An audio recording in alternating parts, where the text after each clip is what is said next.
in my life and in many of our lives here, you get married, you have your children, but then there's the Peña.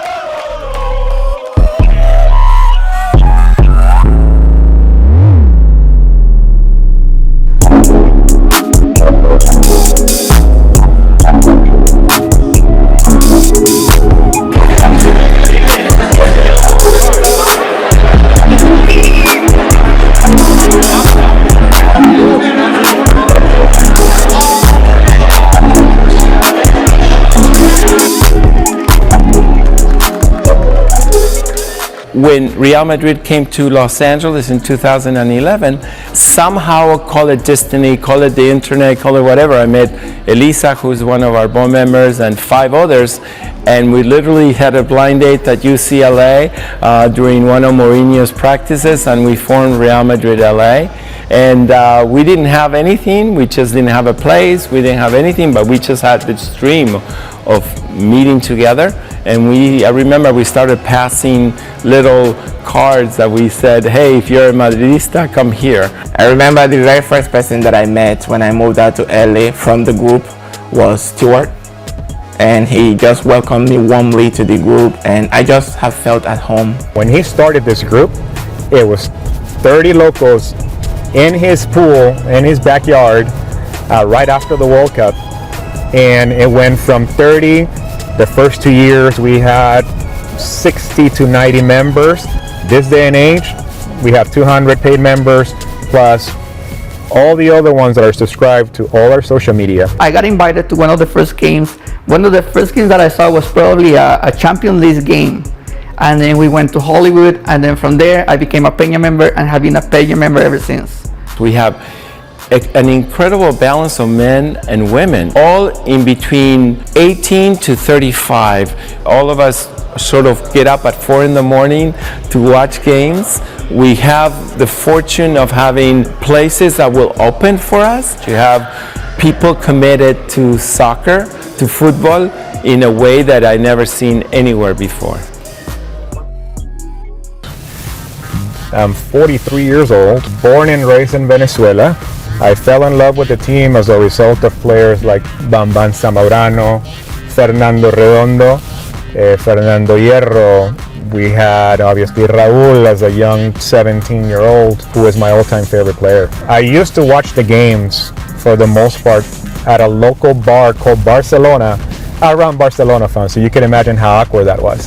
So as soon as I found the Peña here, love at first sight, and I've been with them ever since. And on about 2014, I decided to join the board of the Peña as the secretary, and I've been doing that job ever since. I started with that passion of watching Real Madrid from Nigeria, and then along the way, career-wise, I'm a sports physical therapist, so I traveled with Nigeria's teams. I've traveled to like 20 countries so far.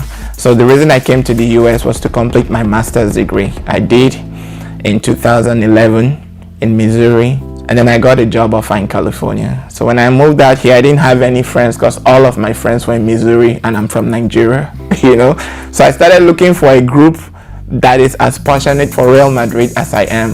And Peña Madridista de Los Angeles popped up, so I just signed up to be a member.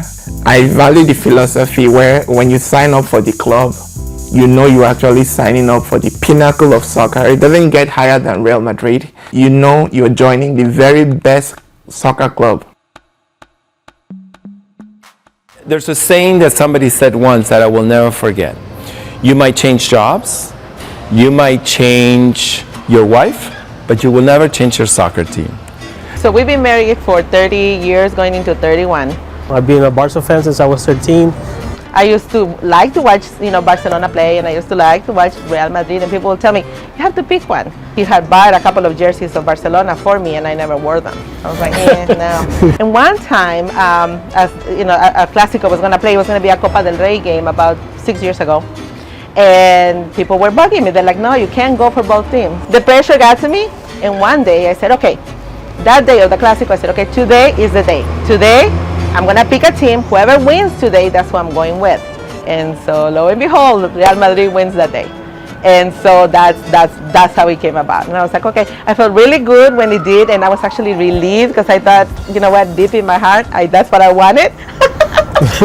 and that's how I became a Real Madrid fan. I came to the United States in 1994, and then I started this business with my family in 2001. And then I met a girl from Spain in 2008. She was from Valencia, and then she was actually following Barcelona. And she asked me if I could maybe start watching soccer with her so we could watch it together. But I didn't just want to follow her team. I wanted to find my own team. And through doing that, through that process, I came to actually like Real Madrid, follow Real Madrid, and then grow a passion for it. And around 2008, I started a little bit of collecting and thinking about maybe getting a few pieces. That was when I bought my first jersey.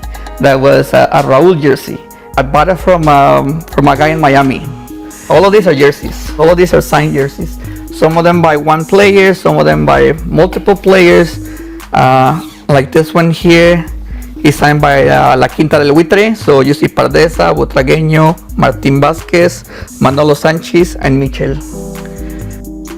It's like, I always tell my friend, it's like you're pulling a string and little by little, you're pulling that string. So you get one item from one particular player. Like for example, I like Iker, and I knew Iker was a great goalkeeper. And then you hear that, like, oh, he won a Zamora award. And then you wonder, well, who's Zamora? So you do a little bit of research, who's Zamora, and then you find out Ricardo Zamora was a goalkeeper, and he was one of the biggest stars from La Liga, and he played for Real Madrid, the team that I love. So all of a sudden you start thinking, I should maybe get something that tells the story of that goalkeeper. And then all of a sudden I found a photo signed by Ricardo Zamora. This is a magazine from 1905, and as far as I understand, it's the first magazine where a Real Madrid player was shown on the cover. I have some sports cars, an album from the 1940s, an old hat like the kids would wear at the stadium made out of paper. This is from June 7, 1928, and it's a match between Real Madrid and Athletic Club. And this one was from a tournament that was the first tournament that was a national level right before La Liga started. So that's what's particular about this item. My collection is pretty vast. I mean, I try to get a little bit of everything. I usually start with one thing, and then once I get enough of them, then I switch to another thing. But I do have the soccer balls. I also have tickets, mostly tickets made for special players. I have a few pieces that came from footballs from the 1940s and 1950s, some made out of wood, some made out of aluminum. Recently, one of the latest pieces that I got was sports cars from Santiago Bernabéu when he was a player. And as you can see on the top, it says FC Madrid. So that's for Football Club Madrid. This is before the 1920s when they got the royal title of Real. So this is before the Real Madrid name. I have some magazines, photographs, which I actually do love a lot. Being on the Peña, you get to meet other people that also might have a few items. Yeah, nothing like crazy like mine, but each person I think has their own way of expressing their love for the club.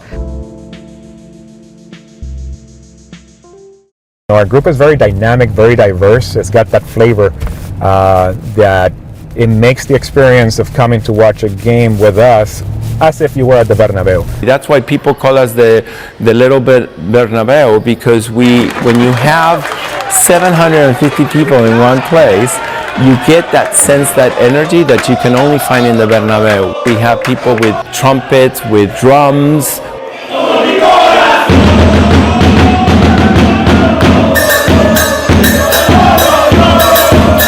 We are just that spice, that thing that you want to go see when you go see your club.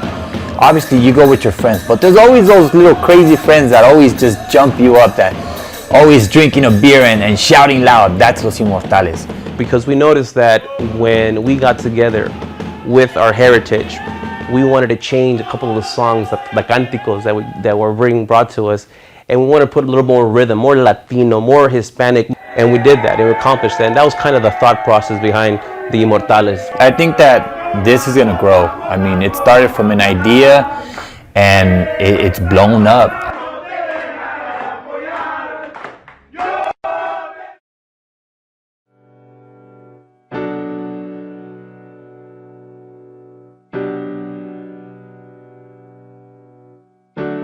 My goal since I was a kid was always to go to Santiago Bernabéu and see my team. But this year I had the opportunity to make it out there in March.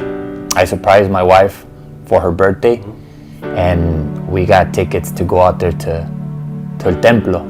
I had a Hugo Sanchez shirt that I've been saving since I was a small kid. I promised my dad if I was to ever go to a Santiago Bernabéu, I would wear that shirt for him. Because of him, I'm a Madridista.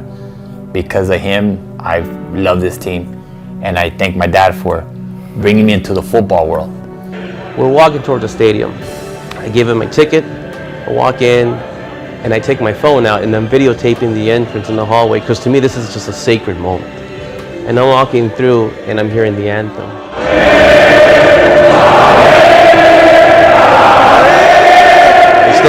I still get chills just thinking about that moment. And I'm going through the second stairwell and I see a gleam of light coming through it, and I peek and I see the sunset setting on the Bernabeu, the lights just flicker on, I see the players training, and I said, oh my God, I made it. This is it, this is what it's all about, and I couldn't believe it. Real Madrid helped me find people I could never find in any other way, which makes me feel alive in a city of almost 12 million people, and I think that makes your life much richer.